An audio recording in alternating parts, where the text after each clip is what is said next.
Welcome students. ഇന്നത്തെ topic dual nature of matter and de Broglie hypothesis. കഴിഞ്ഞ ക്ലാസ്സിൽ നമ്മൾ ഫോട്ടോ ഇലക്ട്രിക് എഫക്റ്റും അതുപോലെ തന്നെ കോംപ്റ്റൺ ഇഫക്റ്റും ഒക്കെ കണ്ടു. അതിലെല്ലാം ലൈറ്റിനെ അല്ലെങ്കിൽ വരുന്ന റേഡിയേഷനെ പാർട്ടിക്കിളായിട്ടായിരുന്നു കണ്ടത്. അതുകൊണ്ടാണ് ഐൻസ്റ്റീൻ അതിനെ ഫോട്ടോൺ എന്ന് വിളിച്ചത്. And this photon has a particular energy is equal to h nu. അപ്പോൾ ശരിക്കും ഈ ലൈറ്റിൻ്റെ നേച്ചർ എന്താണ്? ഇത് പാർട്ടിക്കിളാണോ വേവ് ആണോ?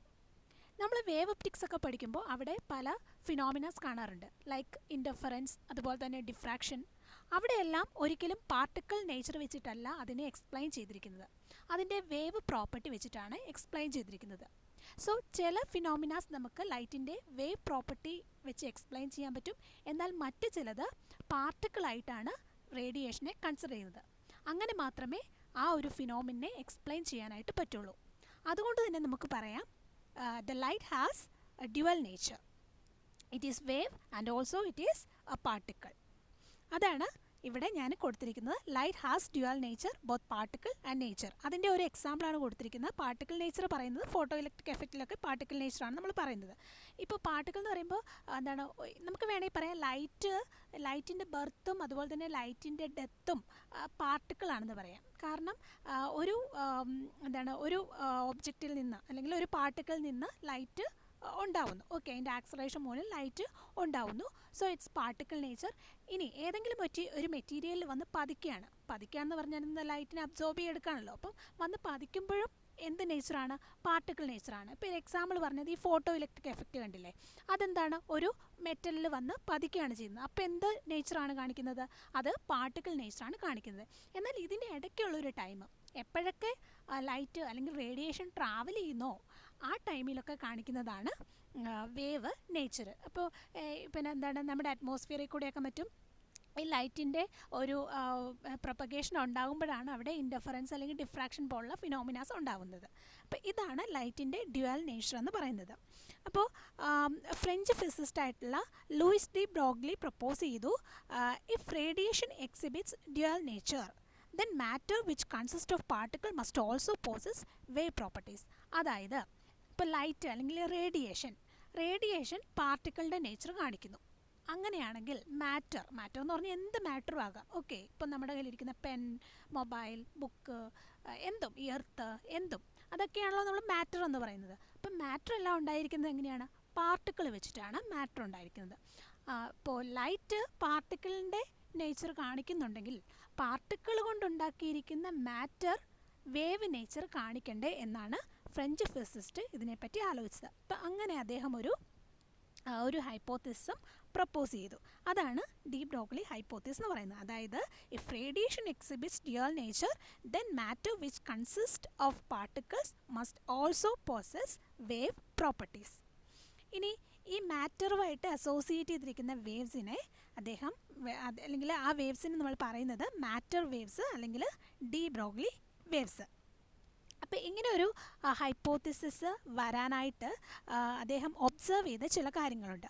ഒന്ന്, the universe is composed of radiations and matter. നമുക്കറിയാമല്ലോ, റേഡിയേഷൻസും മാറ്ററും കൊണ്ടാണ് ഈ യൂണിവേഴ്സ് ഉണ്ടായിരിക്കുന്നത്. അതായത് രണ്ടും ഒരു basic constituents of the physical world എന്ന് പറയാം. ഓക്കെ, അപ്പോൾ അതിൽ തമ്മിൽ എന്താണ്? The nature love symmetry. അതായത് മാറ്ററും റേഡിയേഷനും കൊണ്ടാണ് ഈ ഒരു യൂണിവേഴ്സ് വന്നിരിക്കുന്നതെങ്കിൽ ആ രണ്ടിനും സിമിലർ ആയിട്ടുള്ള ഒരു നേച്ചർ ഉണ്ടാവണ്ടേ? മാറ്ററിന് റേഡിയേഷൻ്റെ ഒരു നേച്ചർ ഉണ്ടാവണം, റേഡിയേഷന് മാറ്ററിൻ്റെ ഒരു നേച്ചർ ഉണ്ടാവണം. റേഡിയേഷന് ഒരു പാർട്ടിക്കിൾ നേച്ചറുണ്ട്, അങ്ങനെയാണെങ്കിൽ മാറ്ററിന് എന്ത് വരണം? ഒരു വേവ് നേച്ചർ വരണം. അതുപോലെ തന്നെ ഈ രണ്ട് ഒബ്സർവേഷൻ, അതുകൂടാതെ റേഡിയേഷന് ഡ്യുവൽ നേച്ചർ ഉണ്ട് എന്ന് പറയുന്ന ഈ ഒരു 3 ഒബ്സർവേഷനിൽ നിന്നാണ് അദ്ദേഹം ഇങ്ങനെ ഒരു ഹൈപ്പോത്തിസിസ് പ്രപ്പോസ് ചെയ്തത്. അതാണ് ഇവിടെ കൊടുത്തിരിക്കുന്നത്. He argued that since nature prefers symmetry and matter and radiation are the 2 entities of the universe, matter should also possess a dual behaviour as possessed by the radiation. ഇനി നമ്മൾ ഇതിൻ്റെ ഒരു equation, അതായത് ഒരു ഡി ബ്രോഗ്ലി ഫോർമുല, മാറ്ററുമായിട്ട് associate ചെയ്യുന്ന wave അല്ലെങ്കിൽ de Broglie വേവിൻ്റെ ഒരു ഫോർമുലയാണ് നമ്മളിപ്പോൾ ഡിറൈവ് ചെയ്യുന്നത്. ചെറിയൊരു ഡെറിവേഷനാണ്. So according to quantum theory of radiation, the energy of photon is എന്താണെന്നറിയാലോ is equal to H new.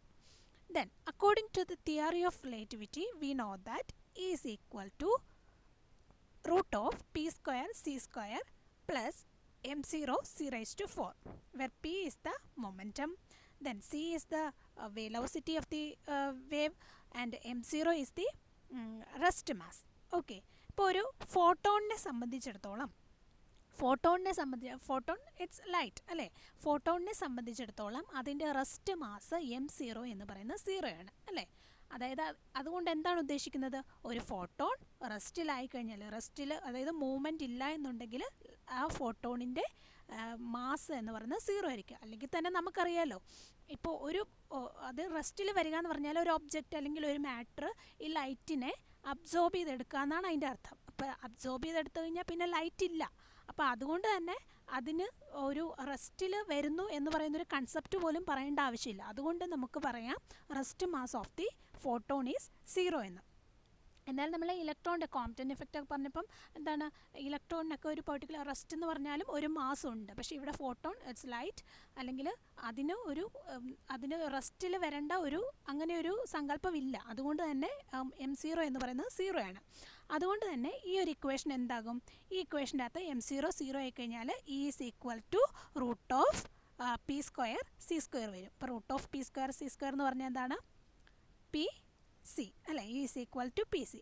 ഇനി എന്ത് ചെയ്യണം, ഇക്വേഷൻ 1ഉം 2ഉം കൂടി ഒന്ന് കമ്പയർ ചെയ്യുക. രണ്ടും എനർജി ആണല്ലോ. അപ്പോൾ അത് രണ്ടും കൂടെ കമ്പയർ ചെയ്യുമ്പം h nu is equal to p c എന്ന് വരും. ദെൻ ന്യൂവിന് സബ്സ്റ്റിറ്റ്യൂട്ട് ചെയ്യുന്നു c by lambda. So h c by lambda is equal to p c. അവിടെ സിയും നമുക്ക് ക്യാൻസലാക്കാം. ബാക്കി h by lambda is equal to p. നമുക്ക് കിട്ടേണ്ടതെന്നാണ് ഡി ബ്രോഗ്ലി വേവ് ലെങ്ത് ആണ് the waves which is associated with matter. So lambda is equal to H by p. ഇനി p എന്ന് പറയുന്നത് നമുക്ക് ഇപ്പം നമ്മൾ മാറ്ററിനെ പറ്റിയിട്ടാണ് പറയുന്നത് അല്ലേ. സോ മാറ്ററിന് ഒരു മൂവ്മെൻറ്റ് ഉണ്ടാകുമ്പോഴാണ്, ഒരു വെലോസിറ്റി ഉണ്ടാകുമ്പോഴാണ് ഒരു വേവ്സ് അതുമായിട്ട് അസോസിയേറ്റ് ചെയ്തിരിക്കുന്നത്. അപ്പോൾ ആ മാറ്ററിൻ്റെ നമ്മൾ കൺസിഡർ ചെയ്യുന്ന ഏത് മാറ്ററാണോ ആ മാറ്ററിൻ്റെ മാസ് എമ്മും അതിനൊരു വെലോസിറ്റി വി ഉണ്ടെങ്കിൽ ഈ മൊമെൻറ്റത്തിന് പകരം നമുക്ക് എം ഇൻറ്റു വി എന്ന് സബ്സ്റ്റിറ്റ്യൂട്ട് ചെയ്യാം. So lambda is equal to H by m v, where lambda is the de Broglie wavelength. So ഇത് വളരെ പ്രധാനപ്പെട്ട ഒരു ഇക്വേഷനാണ്. ഇത് വെച്ചിട്ട് പ്രോബ്ലംസ് ചോദിക്കാറുണ്ട്. ഇനി അടുത്തത് നമുക്ക് ഈ ഡി ബ്രോഗ്ലി വേവ് ലെങ്തിനെ പൊട്ടൻഷ്യലിൻ്റെ ടൈമിൽ എങ്ങനെ എഴുതാമെന്ന് നോക്കാം. അതിന് വേണ്ടിയിട്ട് we have to consider an electron which is accelerated by a potential of V volts. അതായത് ഇപ്പോൾ നമുക്ക് രണ്ട് മെറ്റാലിക് പ്ലേറ്റ് ഉണ്ടെങ്കിൽ അതിൽ നമ്മളൊരു പൊട്ടൻഷ്യൽ, ബാറ്ററി കൊടുക്കുന്നു, ഒരു പൊട്ടൻഷ്യൽ കൊടുക്കുന്നു, അവിടെ ഒരു പൊട്ടൻഷ്യൽ ഡെവലപ്പ് ചെയ്യുന്നു. തീർച്ചയായിട്ടും അവിടെ കറണ്ടിൻ്റെ അല്ലെങ്കിൽ ഇലക്ട്രോണിൻ്റെ ഒരു ഫ്ലോ ഉണ്ടാകും, ആക്സലറേറ്റ് ചെയ്യും.